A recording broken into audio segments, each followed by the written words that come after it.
It is clear for most that understand the vitality of objective thinking that, if you are up under a law or commandment based upon moral correction and a maintainer of this moral correction system, and the consequences of opposing those laws despite the trails in your actions is the death of hellfire, a mythical designed dwelling place for you to burn in anguish for the rest of your eternal life, then your submission to fulfilling this law or commandment is truly rooted in fear, and thus, fear is the God that you serve. Because fear is the driving force of your submission, not love. It was the disorder in mankind in which created the necessity for the law and the commandments, and therefore, mankind and his disorder gave birth to the commandments that he is under, as this implies him and her already foreknowing what was morally correct. To have to be commanded to perform an act of civility reveals a man or woman whose submission is rooted in a present resistance internally. To have to be commanded implies those who are being commanded still possess some moral resistance in opposition of what the commandment implies, and therefore the resistance keeps the laws and commandments valid. Having to be under a law consistently is no proof of an honest living based upon a fluent moral state consistently, but in fact reveals of one possessing inside a predisposition to commit the acts that those laws and commandments assert to reject and therefore condemn. Considering that we all were created an extension of a dual creator which created both good and evil, both war and peace, male and female, etc. With this practical information and the insight to understand the essentials of this and of how these entities operate, we will in time understand the importance of again utilizing our own authentic instinct, which has been contaminated and enslaved by religious doctrine, and ending the fear of again walking free under the sun and being our true selves. The true fulfillment of the law or commandments is no longer having the need to submit to them. You become again a manifestation of unequivocal morality despite being contained within this organism or any organized religion. After it has been fulfilled, then it no longer is a necessity to submit. You are free to be yourself and walking in the light of truth.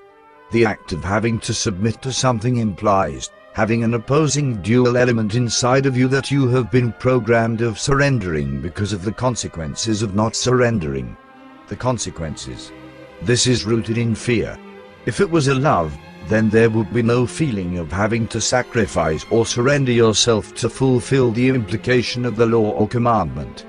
Love for the self must be the primary motivation in submitting to what the law implements. Coming to be made known of your flaws should spark a love because of the willingness to venture upon the inner path of resolution for the mind and spirit. Love and fear do not coexist as religion has conditioned humanity to believe. You cannot love something with all your heart, your mind and soul if you fear it.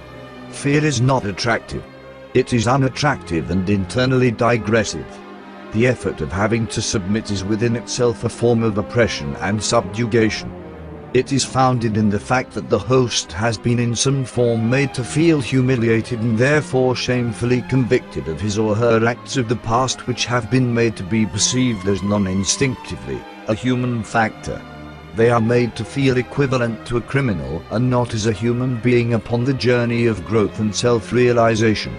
Any form of enforcement, any form of authority empowerment upon the host causing the host to submit to this obvious compulsion, produces a member of this sect of worship one who is apt to hypocrisy and therefore deviation when one comes to realize their gifted freedom to observe and act outside of the established measure of information enforced by way of another human being, thinking they possess an authority over another human being. We live in times where most feel the need to challenge another human being who is looked upon as difficult or an eccentric. They feel as though they have to be able to handle another person. Try to no longer challenge who they are. Take the time and the care to understand them instead of handling them. There are plenty layers to every human being. End trying to assume of where their development has ended and where you feel it needs to begin based upon your intention to enforce your authority. Every one of us are unique in our own way. End trying to change others into what you feel they should be. It is much better to understand them instead of trying to handle them or change them. If this is not understood, then they are not a problem, you are the one who needs to be handled of yourself. The greatest and most important act that you can do is to be content in stepping out of dictatorial and established understanding of organized religion and their euphoric beliefs that are in fact rooted in the weapon of the fear factor for the sake of a false choice of submission and therefore psychological security. Once one has been resolved to the fear and the consequences of being alone within themselves, you understand the truth of the reality of knowing that all of which is imbued within your heart and mind has forever been present inside of you since the beginning of your life and is indeed effective enough for you to be happy and am able to walk through life in humility and intelligence without a doubt implanted in your mind by outside religious doctrine, which purposes to only control your life and yet never in fact fulfill it. A life fulfilled holds no fear of eternal damnation to some mythological place called hell, which has forever been a tool for controlling the human journey, creating hypocrisy of their own willing participants. Letting go of the government and its religious resources is the most profound decision you can do because you are not limited to doctrine and its limitations. You will be able to find that all of which you have been programmed by the religious world to only be able to obtain in religion has forever been present inside of you. You don't have to be taught what you have forever known. David Anthony Preboy.